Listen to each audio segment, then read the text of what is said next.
And on the 8th day, God looked down on his planned paradise and said, I need a caretaker. So God made a farmer.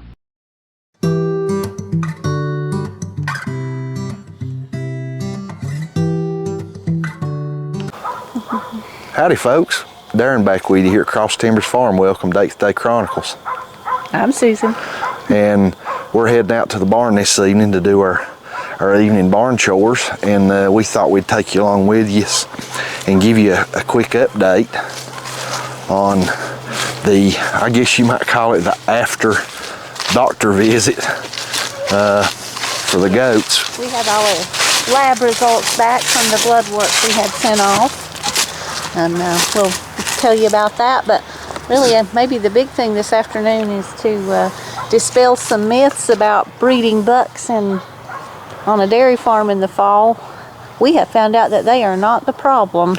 Well, they can be a problem, but well, they're stinky and aggressive sometimes, but yeah, but I'm telling you what, when a doe is in season and she's ready, what you call standing heat, man, I'll tell you what, they'll charge fences and jump fences, and I mean basically risk their life.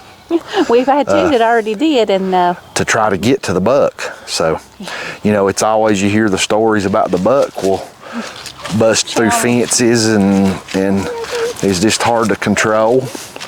But we're finding out with this herd anyway that the does are more the problem.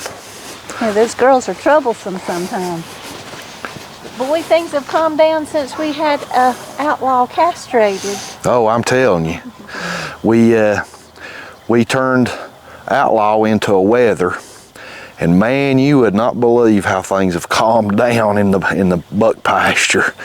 It's went from total chaos and borderline pure aggression at times to, man, Outlaw now is as mellow of a dude as you ever met in your life.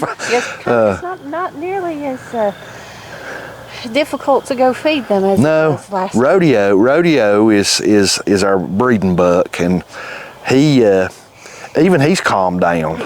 Yeah, quite a bit. He calmed way down because now he don't have competition with Outlaw.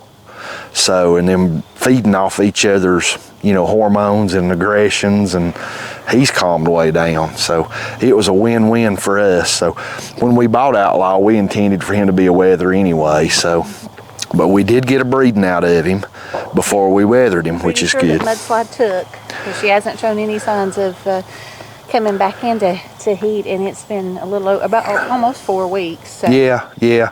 So let's head on to the barn and see what we got going on.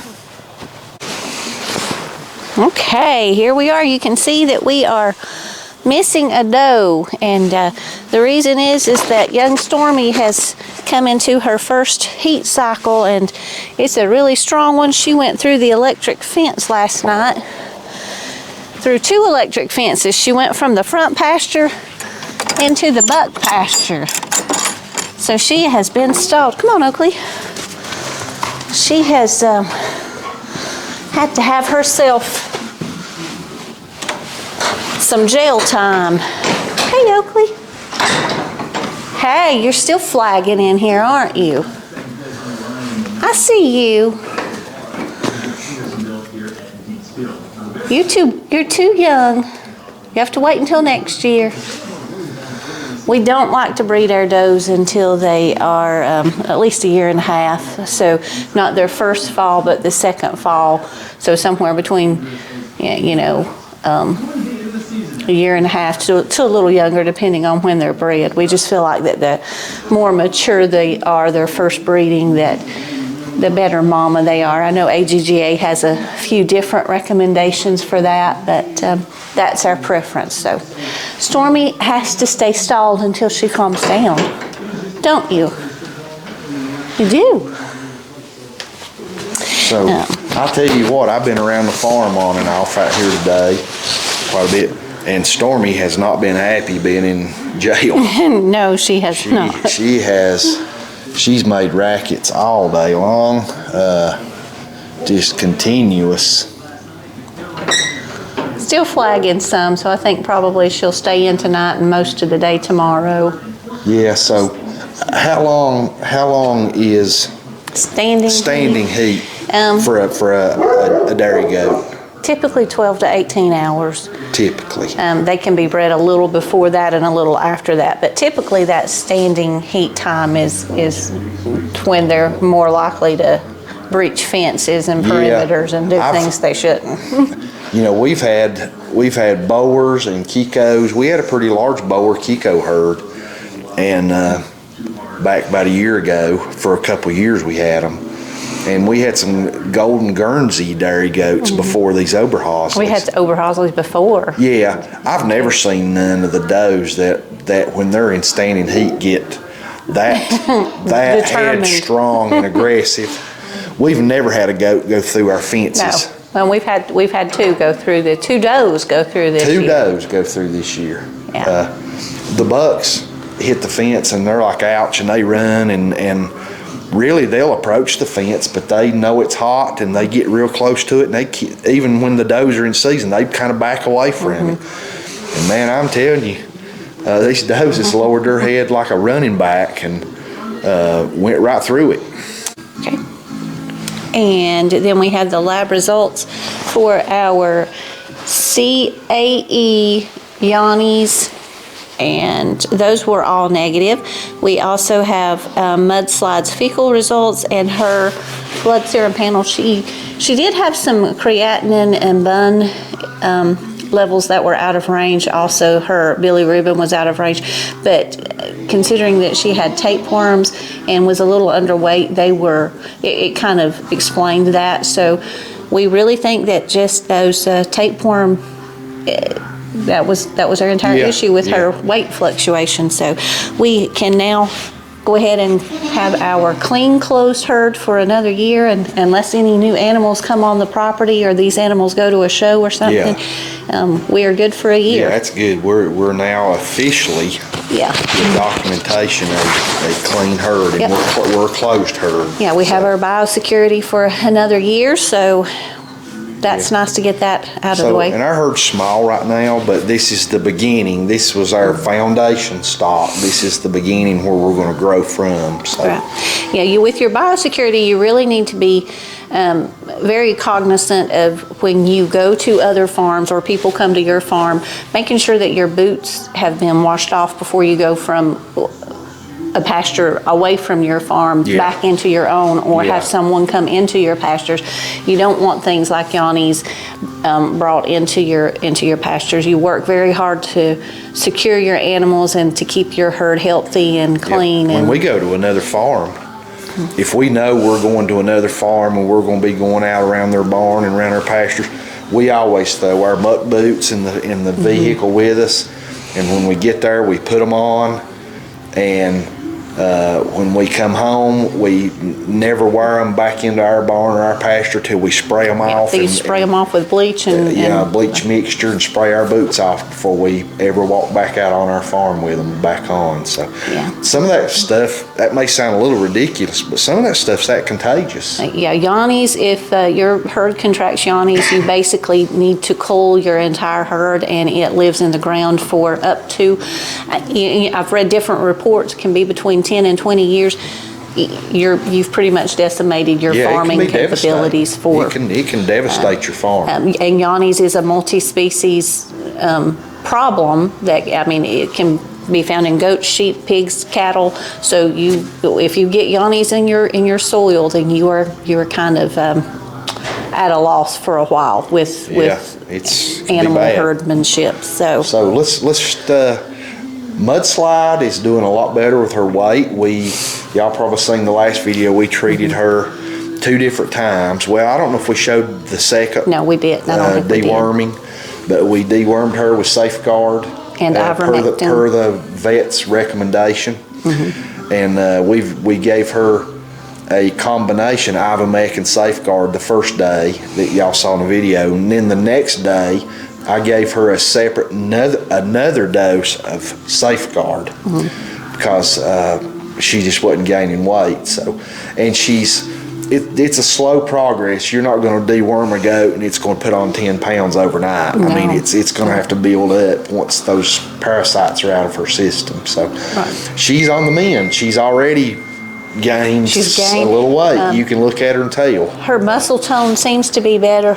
Mostly what we've noticed is her activity level has really increased. Yeah, instead of just kind of moping around and laying around a lot, now she's out grazing a lot more and moving around a lot more and a lot more active. So so you know, it's not going to look like, wow, that goat really has gained 25 pounds. It's not that dramatic. It's a slow progression, you know, of gaining weight. So she's looking better. We're happy with that because she's a well-bred goat, and she's part of our foundation stock. So we're going to do whatever we have to do to keep her healthy. So let's take a look at her. Hey, Mudslide. Hey, how are you doing? Hey. She is still timid of Oakley. But she has really started to gain some weight. Mostly I'm noticing that her muscle tone looks better.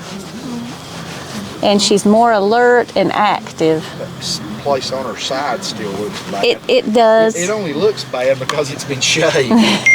Yeah, and it's actually not that bad. It has scarlet oil on it, so it's kind of stained it a little bit. But, yeah, where she had scarlet oil. And also just her overall health condition doesn't lend to healing very quickly, but she's doing fine. She's doing fine.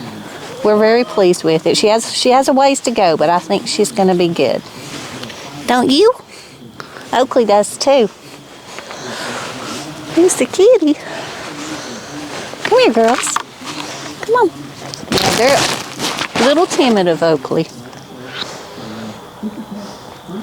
We're not sure why. Oakley's a good girl. Yeah. Yeah. All right. Let me up. There we go. There you go, Rodeo. Here's another one. Come on. We'll just go to both. Come on, Raven. Oh, I gotta get Raven's food. Look at these boys, how sweet they are now. I'm not touching your face. You stink. You still stink. I'll pet you on your side. Yeah, a week and a half ago, 2 weeks ago, I had to have Darren's help to get in here to feed them. They were so aggressive with each other. Come on. But now that Mr. Rodeo is the only boy around, life is much calmer. So yeah, these boys have really calmed down. Outlaw has turned into a lap goat. He just wants to be petted all the time, and this one is really calm. Yeah. Boy, I tell you the difference in Outlaw. When Outlaw was a buck and had his equipment, he was fairly aggressive at times. He was. I think I put him in the neutral position of at least 5 times, and Rodeo's only been flipped once. Yeah, it's made a world of difference. Yes, it has. Outlaw, when he was a buck, he was pretty aggressive, wasn't he? He was. He had only been in with other bucks, and they were all much more dominant than him. And I think when he got here, and he was kind of could show himself a little. He made up for lost time, whereas Rodeo, I don't know, he's just never really been that way. We did meet Rodeo's grandsire when we were picking these up, and he is a monster of a goat, but he's as gentle as a kitty cat. He was probably the biggest dairy goat buck I've ever laid my eyes on. Yeah, I've seen Sonnens that were not as big as him. He was much bigger.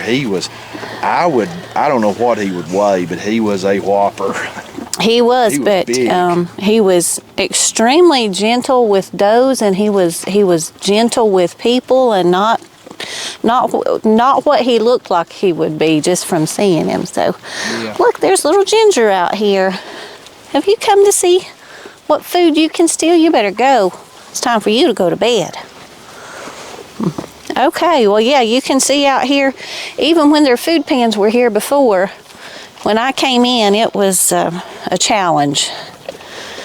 And now, this one just wants to be a pet. Watch him wag his tail. He's about as gentle now as the does. Now, don't put your face on me. Just eat your food. He's very gentle now. Here's Stormy in there. Come on, chickens.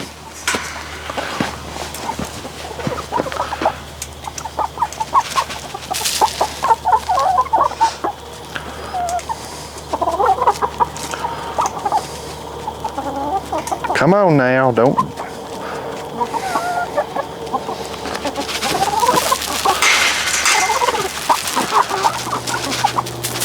Put out a little bit of scratch for them.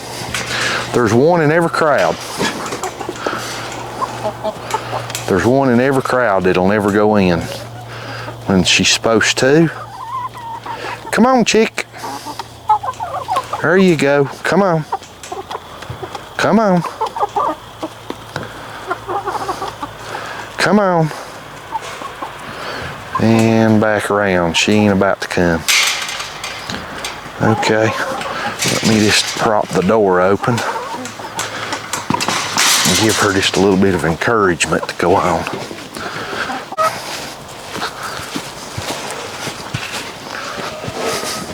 Sometimes they just need a little bit of encouragement. There we go. Sometimes I have to count and make sure we've got them all. And we do.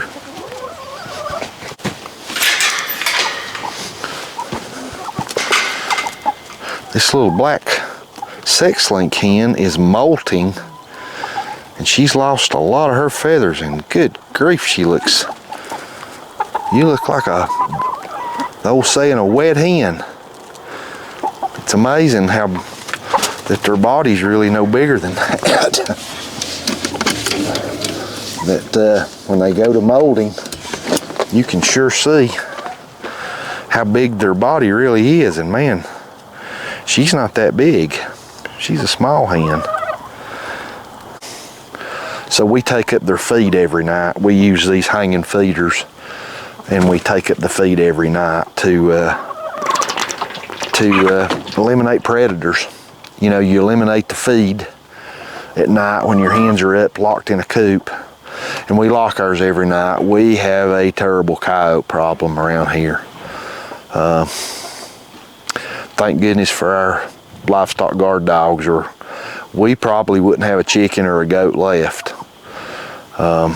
This week too, even in the house at night, several nights this week, Susan has said, "Do you hear that?" And I'd turn the TV down or the radio down, whatever's going on in the house, and man, you could hear them. I don't know if they were yipping to pack up to hunt, or if it was young coyotes trying to establish their territory or what, but I keep a trail cameras running around the farm too to just keep a check on the predators. And our game cameras have been buzzing non-stop with pictures of coyotes, and we got 2 big black coyotes. I only thought they were one until I got a picture of 2 of them together. And maybe I'll show you that at the end. But in any event, we take up our feed every night. Our feed buckets and stuff like that. Not only will it eliminate predators from wanting to come around, raccoons and possums and stuff like that trying to eat your feed, it'll also keep rodents away. So, you know, rats and mice and stuff want to get in around, come and eat at night, and it'll keep stuff like that away. So we take them up every night. Here's some behavior that you don't want to see from your buck. You don't want them to push you around with their head. That's how they play with each other. And even if they're just playing, that's a good way to get hurt. So if they do that, you just need to push their head away and rub them on their side so they know not to do that. You either. It's not the way we play. No, no, no, no, no, no. Come on, girls, let's get your treat. Come on. Hey, Raven. Sit. Which one? Which one you want? Oh, you want that one? Which one you want? Oh, you picked wrong. Oh, you want that one? Good job. No, no.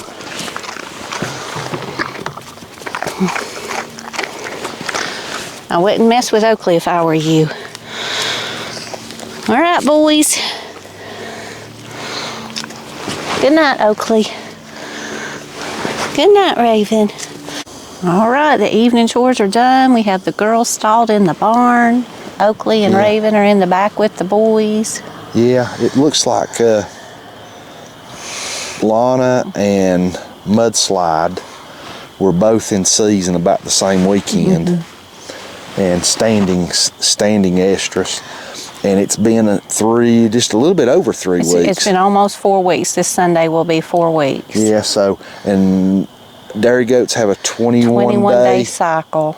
So, and neither one of them has shown any signs of coming back into season. No, but they've shown signs of being irritated with Stormy because she is. Yeah, Sign too. So neither one of them showed any signs of coming back into season. So, fingers crossed, maybe we had a successful breeding on the first try. Yeah, they could reabsorb at this point, but hopefully we did get something out of Outlaw, and we'll have his genetics. But Yep. So hopefully, fingers crossed, Mudslide was bred to Outlaw. Yes, Mudslide to Outlaw. So hopefully Mudslide shows no signs of coming back in heat, because we can't get any more breedings out of Outlaw. No, so that's irreversible. That's a done water deal. has done went under the bridge, so to speak. It's finished. But all right. Thanks for being with us this evening at Cross Timbers Farm. We appreciate you stopping by.